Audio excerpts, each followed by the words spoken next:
What's up everyone? Alex here. JRPGs are very much like food, in that it can have a wide variety of flavors. But there are times when certain flavors become too prevalent, like the ones that have us hanging out with every single party member for hours on end.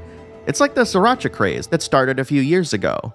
And while I love playing all sorts of JRPGs, a part of me has certainly developed an appetite for a good old-fashioned adventure. Enter One Piece Odyssey, a swashbuckling escapade that'll have you venturing through the series' most memorable stories, as the Straw Hats attempt to find a way to escape an island built on the memories of their past.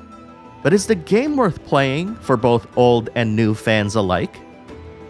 One Piece Odyssey is a turn-based RPG based on the popular One Piece manga/anime, developed by Ilka and published by Bandai Namco, who provided me with this review code shown running on the PS5. The Straw Hat crew, led by the infamous Monkey D. Luffy, stumble upon an island surrounded by an extremely erratic weather pattern. And before they could do anything about it, their ship is swept up into the heavens and smashed onto the nearby shore, throwing everyone overboard. Separated from each other, the Straw Hats will have to explore the island and uncover a mystery that will have them venturing through their memories in order to find their way off the island. I normally start my reviews by talking about the gameplay first, but I feel the need to talk about One Piece, the series, because it's bound to come up sooner rather than later. As it stands today, the One Piece anime has 1,046 episodes out. And while One Piece Odyssey isn't set even close to the end of the current anime run, it'll still take a substantial amount of time for anyone to catch up to the series. So the big question then is whether or not new fans can enjoy the story alongside series veterans. As someone who's caught up, it's my impression that as long as you know each character's motivations, quirks, and a general idea of how their experiences have changed them, including their strengths and weaknesses, you should be able to enjoy the game. I've prepared a quick One Piece character primer for anyone interested in learning these, which is linked in the pinned comment below. But I find that adding in too much information, such as summarizing more than 2 decades worth of stories just to get people caught up, does very little, and merely adds too many small details that serve more to confuse rather than inform.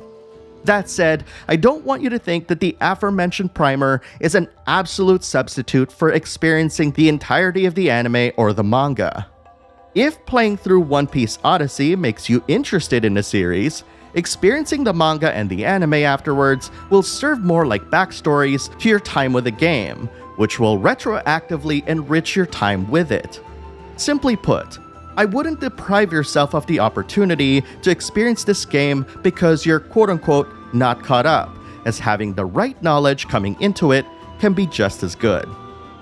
Now that we've gotten that out of the way, let's talk about its unique take on turn-based combat, which I absolutely love. And before I start, all enemies in One Piece Odyssey are all on the field, so no random battles here. Instead of grouping enemies and allies in the same location, the battlefield is divided into several areas with one or more party members assigned to each. This was designed to mimic the battles in the anime and the manga, where certain crew members would often fight groups of enemies on their own, but that's not the only difference. Because the game allows you to choose any Straw Hat member to take the first action, turn orders in One Piece Odyssey need a little bit of explanation. Battles consist of both the Straw Hats and their enemies alternating between each other and taking actions. Once a Straw Hat crew member takes their action, they're unable to do anything until all of the other Straw Hats have taken theirs.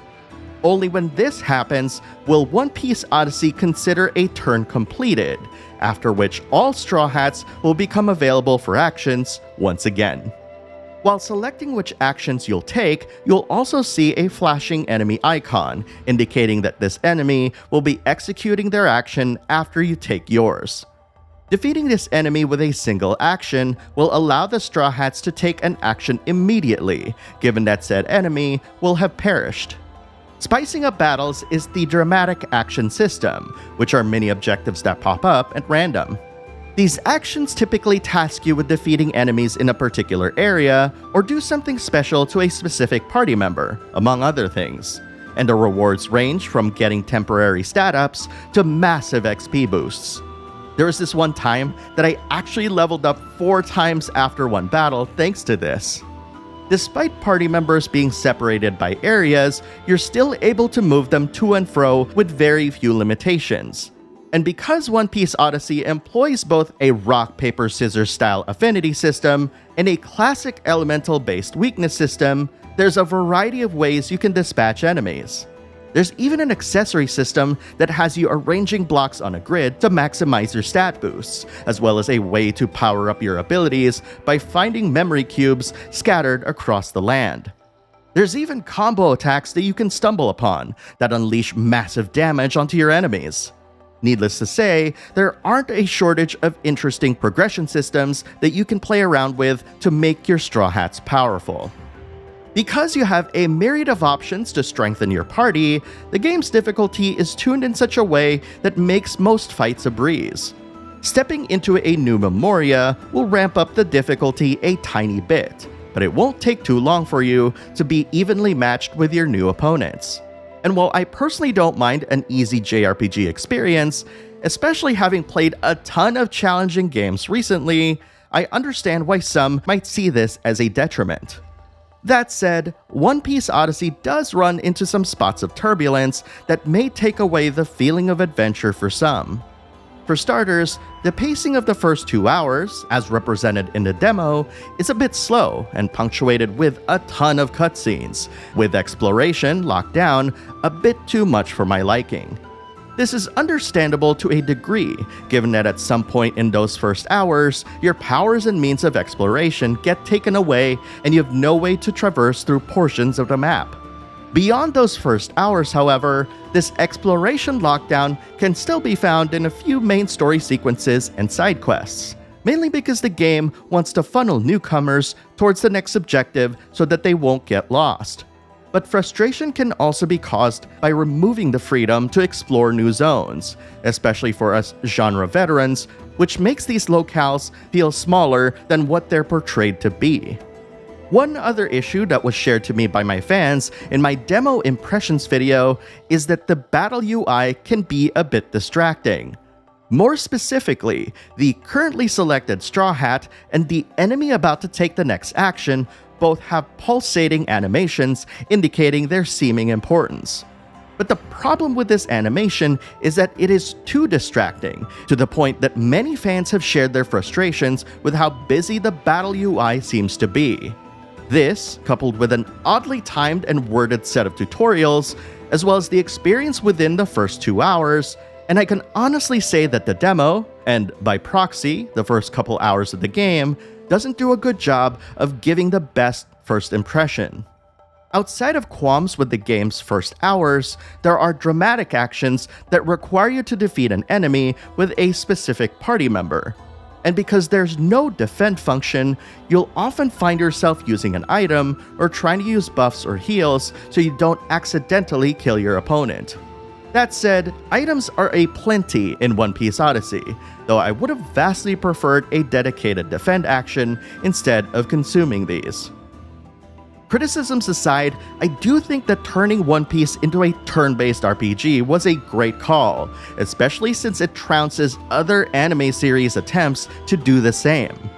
Even though the battle UI might seem distracting to some, the rest of One Piece Odyssey's UI is filled with vibrant colors and large imagery that keeps with the style of the series. The little animations that occur highlight the quirky nature of One Piece and are reflective of Luffy's often impatient nature, almost beckoning you to keep at it and continue on your quest. Outside of the lockdown segments I mentioned earlier, the worlds of One Piece Odyssey are vast and filled to the brim with collectibles, things to discover, bounties to fulfill, and side quests to engage in.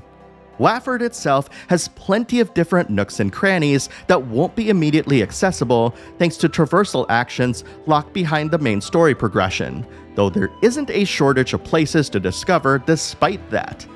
And the areas featured in Memoria are massive too, with several large zones, dungeons, and landscapes that pay homage to the major story arcs featured within. There are 4 major story arcs featured in One Piece Odyssey, and even though fans might have seen these stories enacted in the anime or manga, these Memoria iterations may have certain events shifted or changed somewhat. This allows fans to relive some epic battles in the series' history, as well as allow newcomers to experience things outside of the context of the original story arcs. Which is to reiterate that the best parts of One Piece Odyssey can be found beyond the demo, opening up with tons of places to explore on Waford, leading up to the very first Memoria you'll have access to. This leads me to why the game was potentially designed this way: One Piece's wholesome nature. Despite some darker moments in the series, One Piece has always been a wholesome and optimistic tale, filled with lots of smiles and joyous reverie amidst incredible hardships. It's reflective of Luffy's attitude as both a leader and a person, filled with love, joy, and kindness for anyone willing to accept it.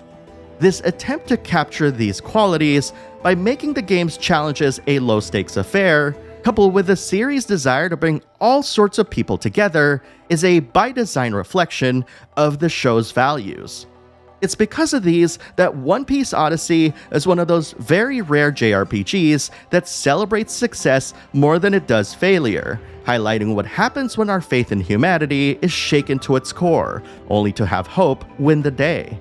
In One Piece, futility does not lead to despair, it creates hope. And as you might expect, these thematics give way to several bits of comedy and cute and cuddly characters. Adding to the gorgeous environments, animations, and cutscenes of One Piece are the original Japanese voice actors from the anime. This of course includes Mayumi Tanaka, Luffy's voice actor, who will be turning 68 in a few days' time.